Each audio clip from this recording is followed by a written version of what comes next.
The main purpose of my talk tonight is to make an argument, to put forward a case that to truly understand the complexities of security networks, which is an area I've been doing work in for some time, we need to better appreciate their dynamics and forms and the particular attentions associated with that form. I will only be able to scratch the surface of this topic today by way of looking at some of the main types of security networks and the most pressing tensions they are likely to experience. In doing so, I will attempt to highlight what we already know about security networks and point to areas that I consider to be fruitful areas of future research.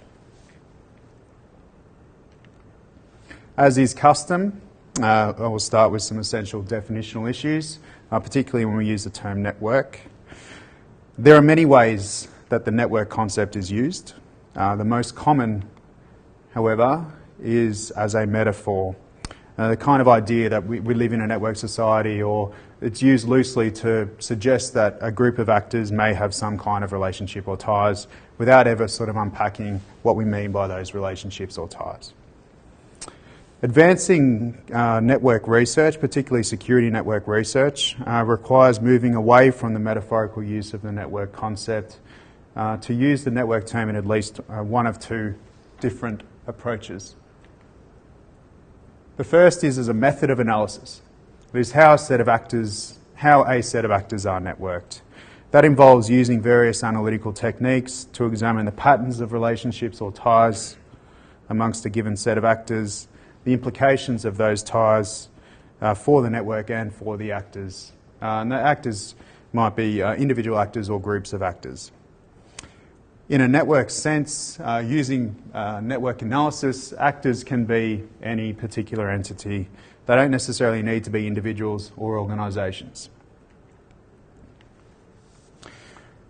The third is as a unit of analysis, and I'm referring to the use of the network concept here as to refer to a deliberately structured organisational form.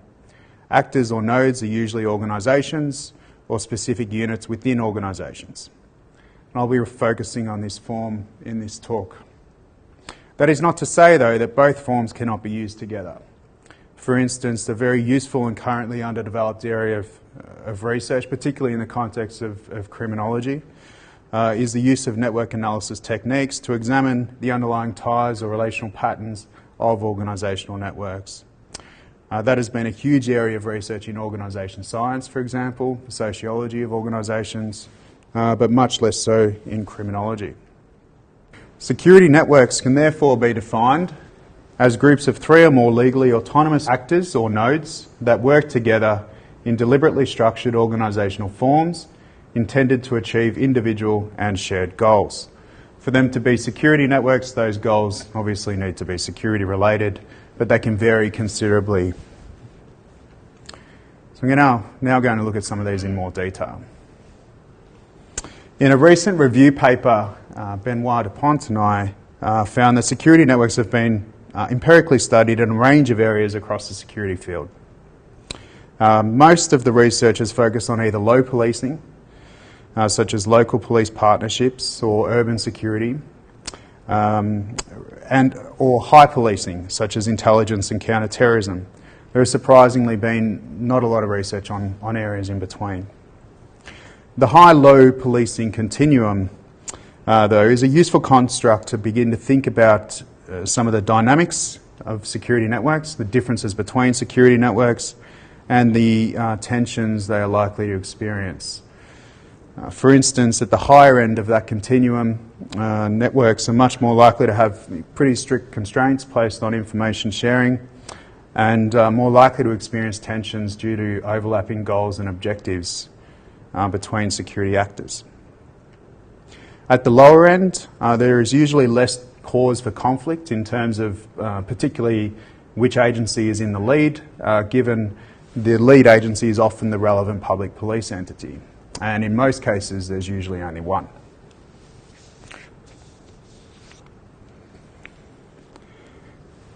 Geographical scope in which a network operates also helps us think further about the particular dynamics, forms and tensions of security networks. For instance, as networks move from the subnational to transnational in scope, their level of complexity can increase significantly. Obviously, transnational networks are much more likely to be shaped by international relations and politics, for example. That's not all. Their membership, the areas they focus on in terms of security problems, are going to vary significantly. So the membership of security networks varies based on these 2 points, where the network will sit on the low to high policing continuum, as well as its geographical scope. Many security networks, interestingly, involve public actors only, while others are hybrids made up of public, private and potentially community stakeholders. To the best of our knowledge, there has been no research focusing exclusively on networks comprised only of private actors. Indeed, even research that addresses the growth of private security firms and private military companies, private security companies in the high policing space inevitably ends up reminding us of the symbiotic ties that these actors play with the state security apparatus. So they're either employed by or contracted to the state in some way, shape or form.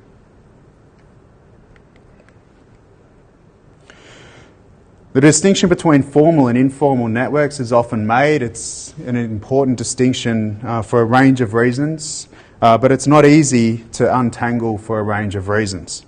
For example, just as they do within organisations, informal relationships underpin formal ones, particularly in networks that have existed for a long period of time. I will be focusing more on the formal type here today, but that is not to downplay the significance of the informal, because in much of the research on security and policing networks generally, including much of my own research, informal relationships have been identified as a key way in which security actors actually seek to get things done.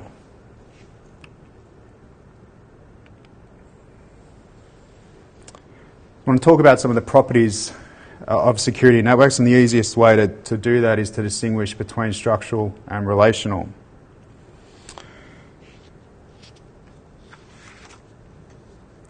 The first structural property I'll talk about concerns a whole series of questions around the composition of the network, as in individuals, groups or organisations, which individuals, groups or organisations comprise that particular network, precisely how those actors are connected, and how leadership takes place within networks. For example, a common design is a hub network where a central actor, in this case an organisation, acts as more or less a broker.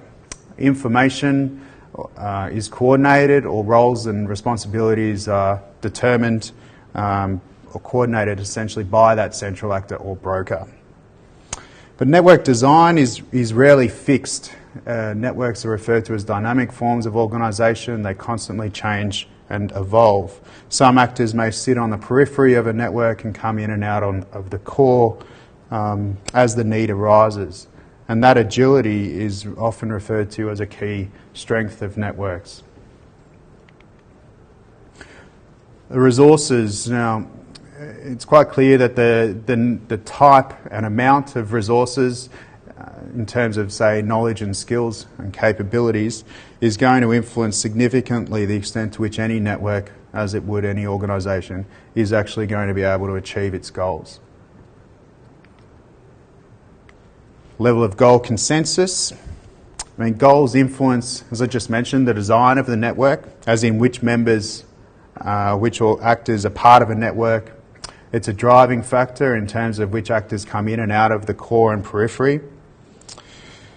But a network's goals, and in particular the network's level of goal consensus, is a structural property with its own set of tensions. And I'll talk about those as I go.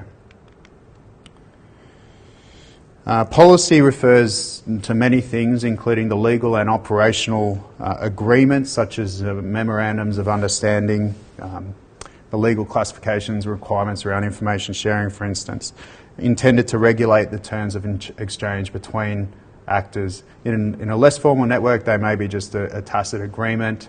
In some, they may be have formal written exchange of letters and so on.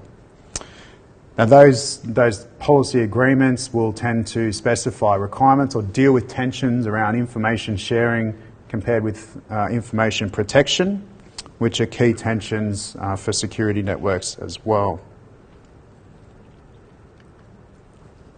And technology refers to the design of and connectivity of information and communication systems.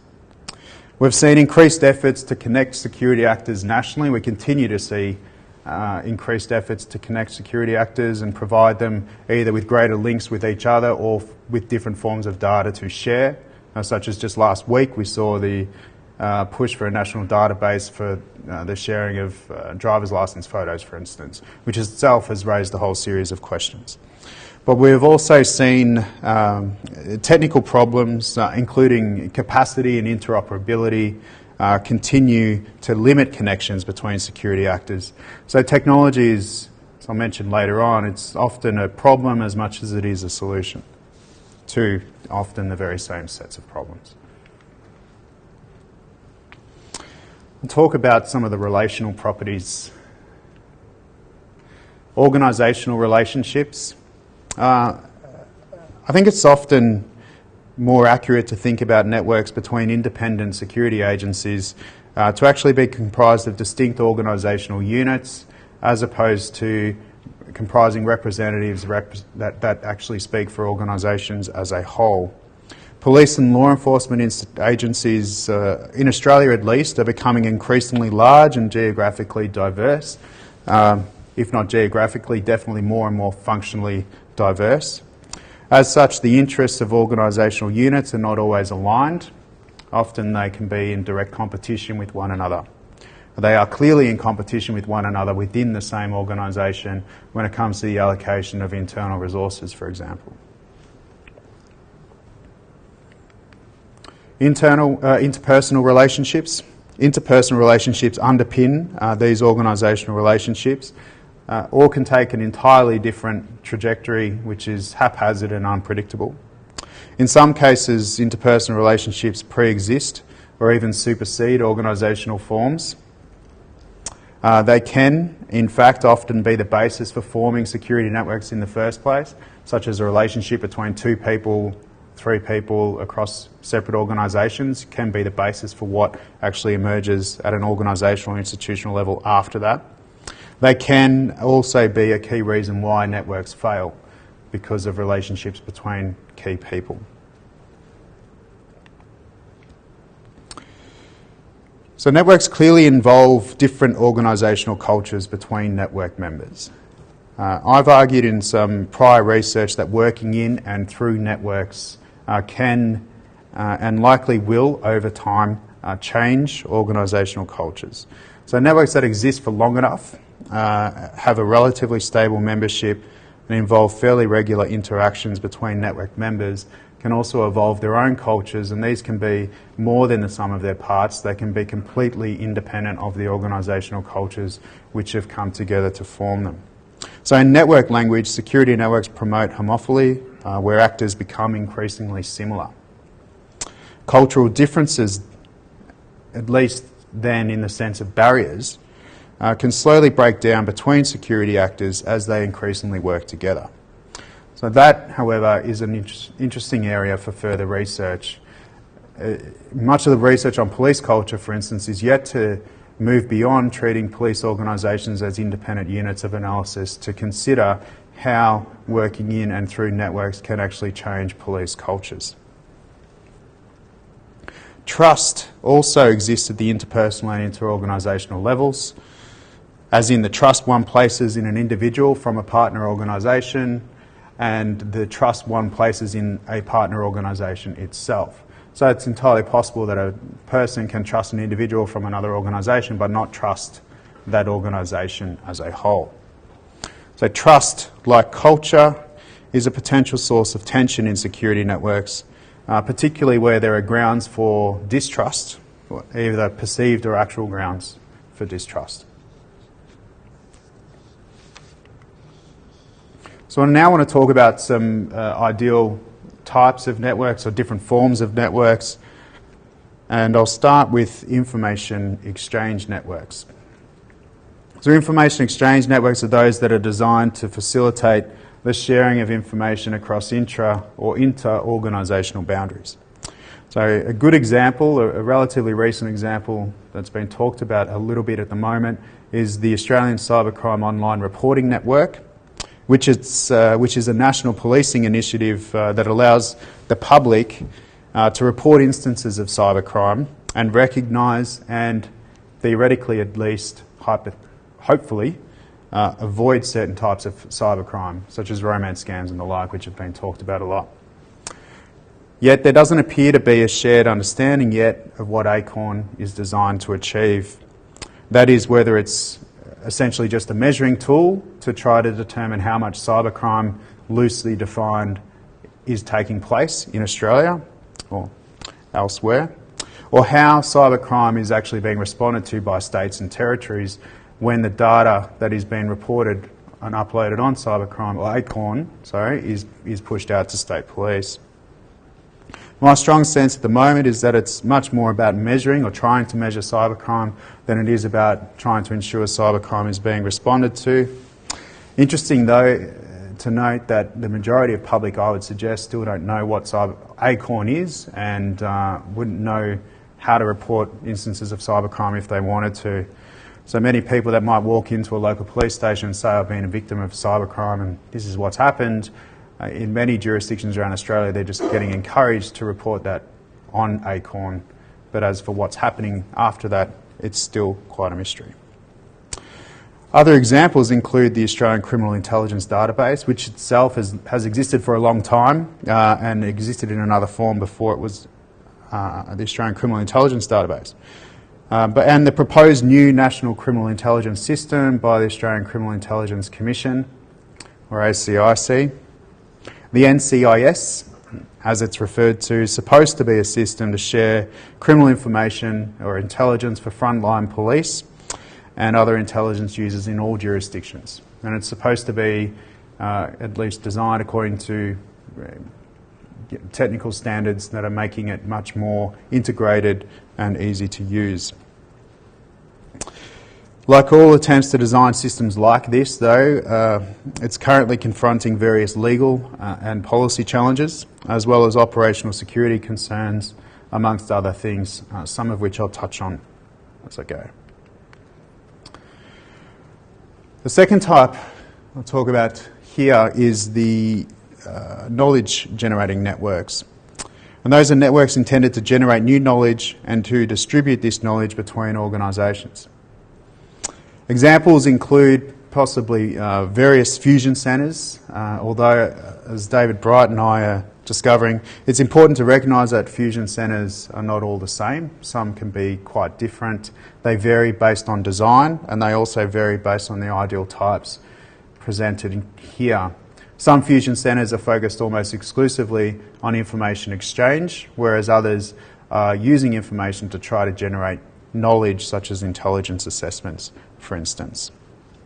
So in that sense, good examples of knowledge-generating networks include the Australian Criminal Intelligence Fusion capability, or at least parts of it, and the ACIC's Gangs Intelligence Coordination Centre, which is designed to coordinate and concentrate an intelligence-led response to outlaw motorcycle gangs, in particular. The National Threat Assessment Centre, hosted by ASIO, is another example of a network designed to produce some kind of knowledge product, in this case, intelligence assessments or threat assessments.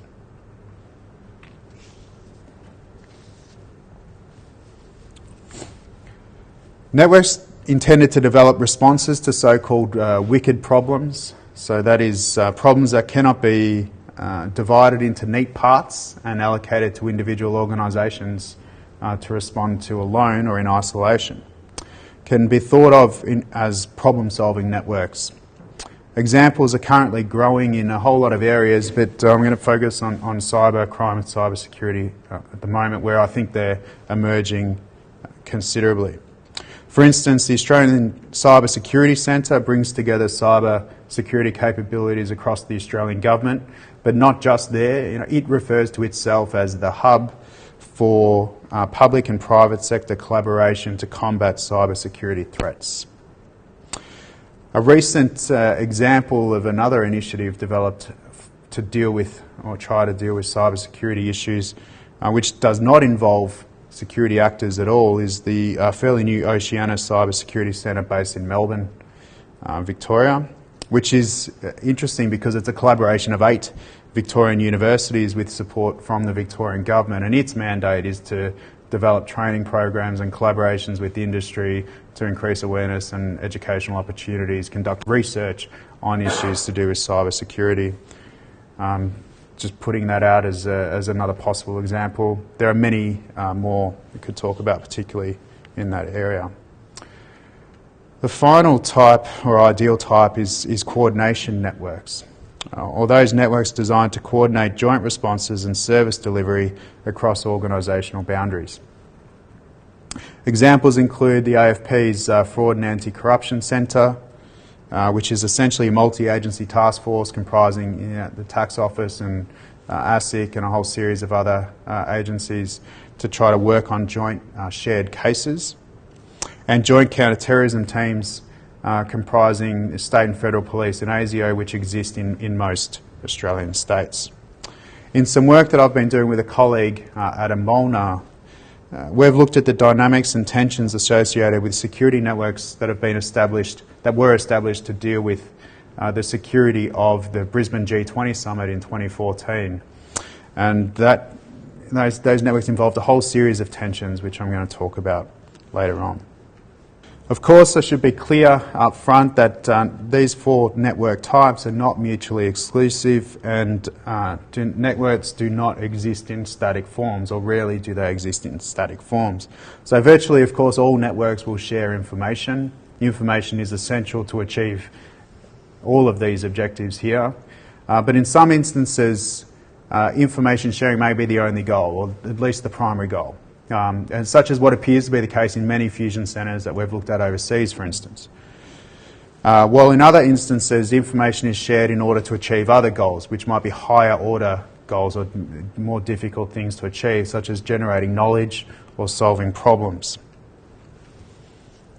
A network that starts out as an information exchange network may morph into a knowledge generating network or a problem solving network over time. So the key point I really want to make at the moment is that each of these ideal types of networks will have their own sets of tensions. They will be relatively unique to that type, although many of them can be shared. There will be some that are going to be more pressing for particular types of networks based on what they are designed or hoping to achieve. So I'll talk about some of those tensions.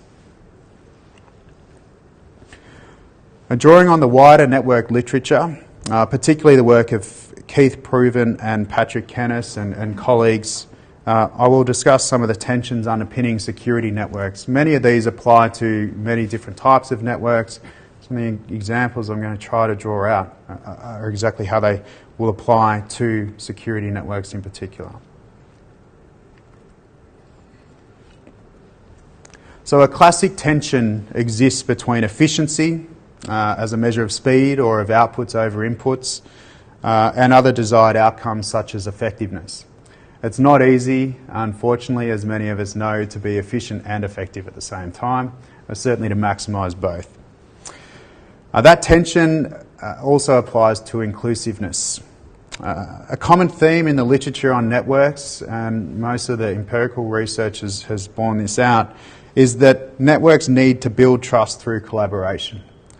Collaboration, especially when the goal is to produce trust, is seldom an efficient endeavour, however. In fact, it's quite the opposite. Building trust is a very, very lengthy process. So the more that network participants are involved in the network, the more time-consuming and resource-intensive that process will take. But it may be more effective, of course, because of its inclusiveness. So this tension may be particularly prevalent in networks that have a strong need to produce products now, particularly in, say, the tactical intelligence space, where an intelligence product may need to be produced in order for something to occur, so maybe raids, arrests, etc. and there's an extreme focus on efficiency because there's perceived pressures around timelines. That push for efficiency may come at the expense of allowing some members of the network to contribute, so that means that might be less inclusive. Yet it's precisely in instances like this when the inclusiveness of networks is really important in order to maintain that collective input, in order to ensure that the product is as accurate as it could possibly be.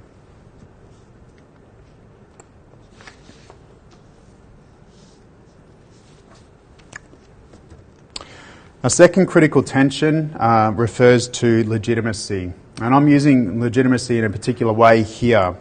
Specifically, I'm distinguishing between internal legitimacy among network participants and their commitment to each other and also to the network itself, and then the external legitimacy of the network, such as in the eyes of the public or government, so on. Internally, if participants do not see interactions and coordinated efforts as being a legitimate way of pursuing their goals or conducting business with benefits, or at least potential benefits from those interactions, then the network is likely to exist in name only in the first instance, with little real commitment amongst network participants, full stop. Externally, a key question is whether that network has an identity, though, that is more than the sum of its parts. That is, outside groups can see that this is a network in its own right, and not simply a group of organisations that might occasionally get together to talk about common problems or collaborate on common things and then go their own way. Having external legitimacy can also reinforce the commitment of network participants, who are more likely to see themselves as being members of a fully functioning, viable network that's going to exist over time. So ideally, a security network will have both. It will have high internal legitimacy in order to ensure that it's going to function, but it will have high external legitimacy to ensure that it is people outside that group actually respect it and value its contribution. In many instances, again, ideally, these can be theoretically neatly correlated, as in you can achieve internal and external legitimacy theoretically, but there can be a tension between them. Of course, one issue is that security agencies will have their own legitimacy needs, and that those legitimacy needs as independent, autonomous organisations will not necessarily be shared amongst each other. So there could be conflict between network members based on their perceived legitimacy.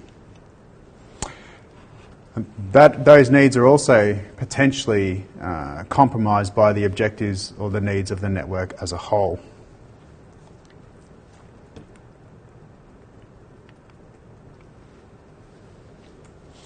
So the tension between flexibility and stability is apparent in many forms.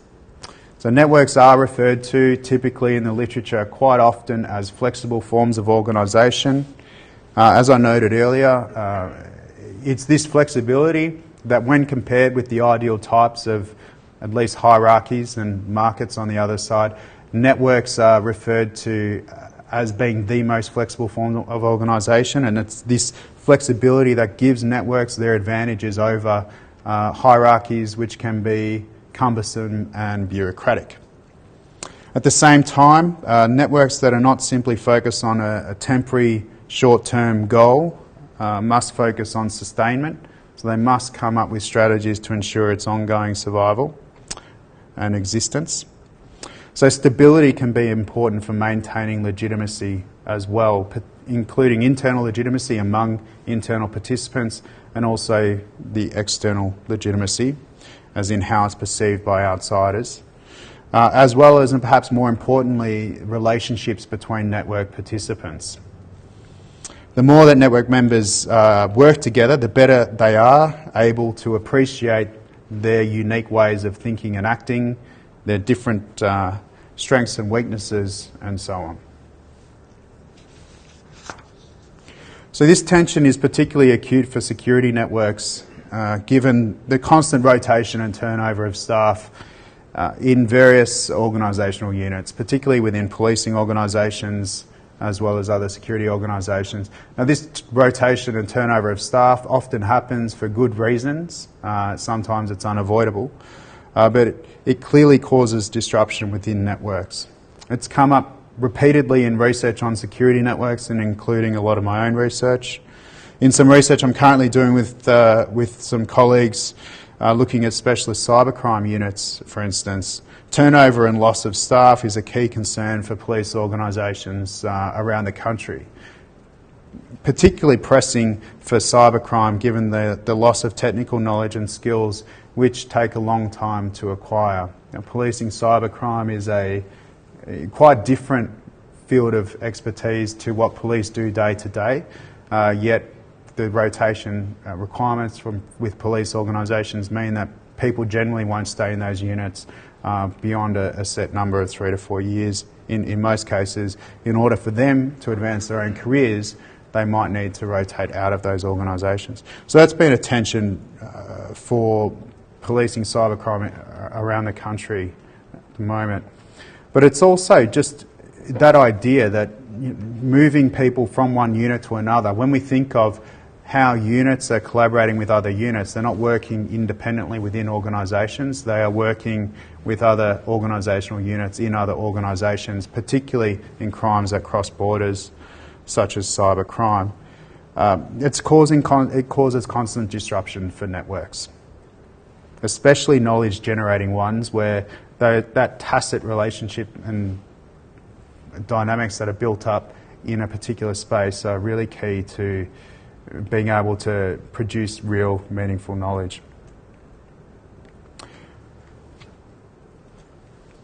The idea of unity versus diversity again reflects the differences that may exist among network members and, of course, the network itself. So unity is the state of being in accord without deviation. And diversity is the quality of being different, of having variety.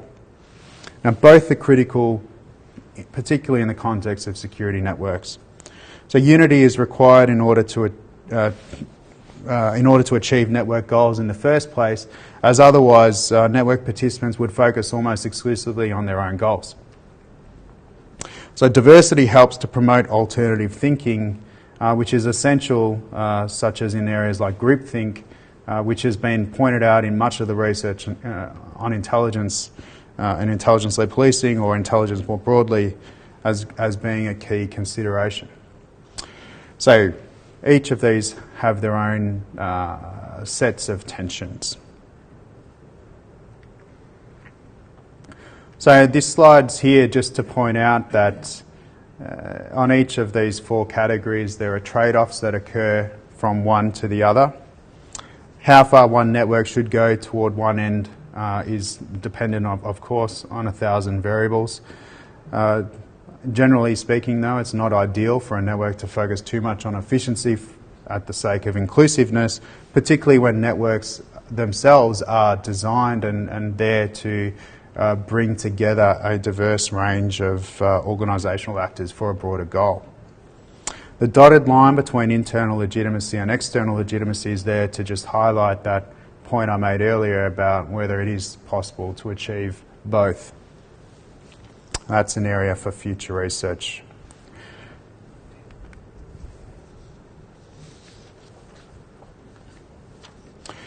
So now I want to focus on this idea of unity versus diversity alone. I'm going to talk about it in the sense of 5 different points, and as I move through each, I'm going to focus more on the structural, getting closer to the relational. These tensions that I discuss are network level tensions, so that is those that shape the network as an independent entity. There are also tensions that might be experienced within organisations themselves, and there are tensions within organisations themselves which I'm not able to touch on in any detail now. So the first, which I've already mentioned, is conflicting and varied commitment to network goals. So members contribute to network goals, but will also have their own organisational goals, which will create conflict between them, or at least has the potential for conflict to arise. So clearly, when the goals of an organisation are dramatically different to the goals of a network, one might question why that organisation is part of that network to begin with. But it's also possible to envisage circumstances where security actors will have little choice not to engage in some network for political or perhaps reputational reasons, even if there were direct or questionable direct benefits. There is also a growing concern, particularly in the high policing space, such as counterterrorism and intelligence operations, of security actors thinking, what if? And in that sense, what if I might be missing out on something by not joining this particular network? Something that we're popularly starting to call FOMO, or fear of missing out, and thereby joining a network just in case.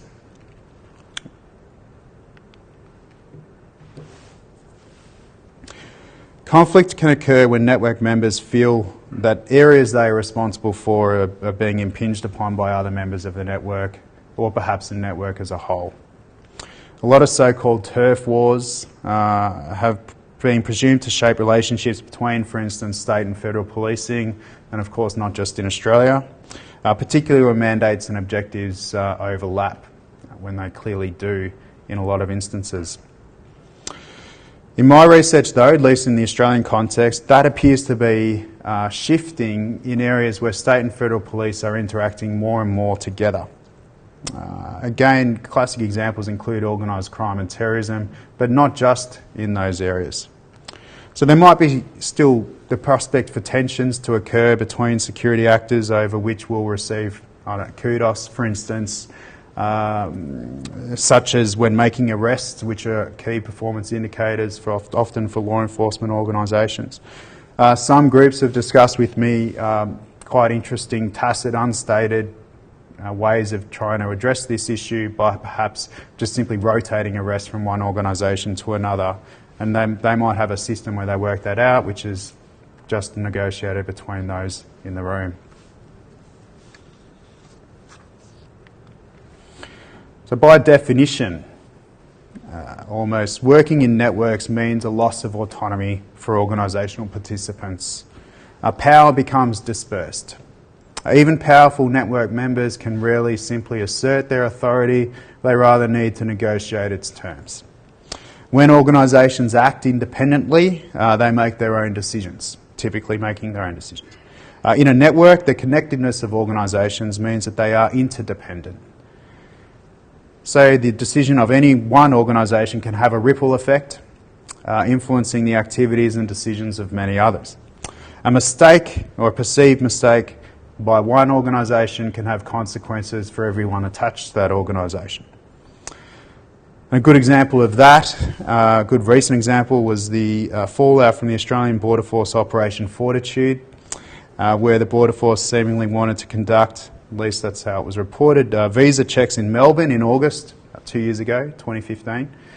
And it appeared that that was a joint operation with Victoria Police. When concerns about the operation quickly serviced, which was in record speed, probably seconds, not minutes, there were protests in the city. Victoria Police responded almost just as quickly, and the operation somehow stopped before it even started. Later, however, Victoria Police publicly ruled out doing any future operations with the Australian Border Force until they were satisfied that they better understood each other and what they were about. So instances like that can take a long time to repair interagency relationships and specifically restore and rebuild trust. I mentioned earlier that technology is often presented as a solution to a host of problems, and that it's also the source or genesis of a host of problems as well. That remains to be the case, and it doesn't look like it's going to be fixed anytime soon. Interoperability issues and different security requirements of information systems are clear tensions within most security networks. And whenever police and other organisations tend to invest in new technologies, they have a choice to make about whether they do so from the perspective of their own organisational goals and needs, or whether they do so according to an agreed set of standards amongst network participants, which will over time address those interoperability issues. For the most part, it seems most police organisations and others tend to focus on their own priorities, which perpetuates the problem of interoperability. Even within the proposed ACIC's, even with the ACIC's proposed new ANZSOC or National Criminal Intelligence System, a key question will remain in terms of who owns information or intelligence that's uploaded onto that system, and how safe, of course, that system will be. Until ownership and security are addressed, it's questionable about, to the extent to which police and other organisations will actually utilise that system to its fullest capability. So the diversity of organisational cultures within security networks can certainly make meaningful collaboration quite difficult. Culture can differ in many ways, resulting in fundamentally different, potentially conflicting beliefs, values and attitudes, or ways of thinking and acting. The more culturally diverse actors are, the less likely they are to collaborate effectively. But the more they collaborate, the more these differences break down over time. So the example I gave of the work I'm doing with Adam Molnar on the Brisbane G20 security operation, all of these tensions have surfaced, particularly between the Queensland Police Service and the G20 task force that was set up within the Department of Prime Minister and Cabinet to coordinate the overall event. In our reflexive interviews with members of Queensland Police and the Security Division of the G20 task force, we found tensions associated with conflicting organisational goals, particularly tensions between hosting an event, which was overall the objective of the G20 task force, and conducting a security operation, which was the focus of Queensland Police. That tension between event and security surfaced many, many times in the context of planning the overall G20 summit, which was the biggest security operation in Australia's history. Tensions associated with turf and autonomy repeatedly came up. And Queensland Police did not own the event. They were essentially contracted to the Australian government to provide security for the event on behalf of the then Prime Minister Tony Abbott. That is, when you think about it, quite an unusual position for police to be in. They are used to being in charge, if you like, rather than answerable to another entity, particularly when that other entity are not experts in policing or security. Tensions were also evident in relation to a clash of cultures, although, interestingly, one of the main criticisms among police members was that the G20 task force didn't have a culture, a set way of operating, but rather was more an amalgamation of different cultures based on where the different actors or groups of actors came from to form the G20 task force itself. So they came from Prime Minister and Cabinet, they came from Treasury, they came from DFAT, they came from all sorts of other Commonwealth departments to set this task force up to manage the G20 summit, as well as made a series of direct appointments to that task force over time. So, in other words, according to the personal views of some of the Queensland Police members we've spoken to, the G20 task force had little unity and far too much diversity. So that makes sense, of course, when we consider that the G20 task force was a large, functionally diverse organisation which existed for only a very short amount of time, just over 2 years. But even during that time, it was in a constant state of flux. It wasn't as though the organisation was formed 2 years out from the event and then it just worked toward that goal. It changed at several times during that operation. At least 5 or 6 different times it expanded in size progressively as the event became closer. Key people within the task force left and that caused a series of disruptions. But interestingly, given that a whole series of security actors, pretty much everyone in this country had a role to play in securing the Brisbane G20, when we spoke to police and other actors around how they related to each other, what tensions they faced, what challenges they faced, what we found was that where police and security actors had a longer history of working together, those tensions were much less apparent. So they included relationships between state and federal police, defence and police, and intelligence agencies and police. So I won't give any more away on this now. We've got a book on the way, as Rick mentioned, likely mid next year on that topic. So wrapping up, where to from here? I'm just going to limit my comments to 2 points in particular. The ideal types of security networks, I hope, are a useful starting point to start to concentrate more on the types of security networks and the differences between those ideal types. There are obviously many others that could be added to that list, but ultimately distinguishing between network types is really only useful to the extent that we can call attention to the particular purpose of any one network and therefore understand some of the unique properties and tensions that might face. The second point is that the different sets of tensions I've talked about, both in the structural category and the relational category, will exist, are likely to exist to varying degrees in pretty much all security networks. Much more empirical research on security networks will help identify how they are currently playing out, as well as identify further tensions shaping the operations of security networks in general. And ideally, that research would make much broader use of the network literature as well. So thank you.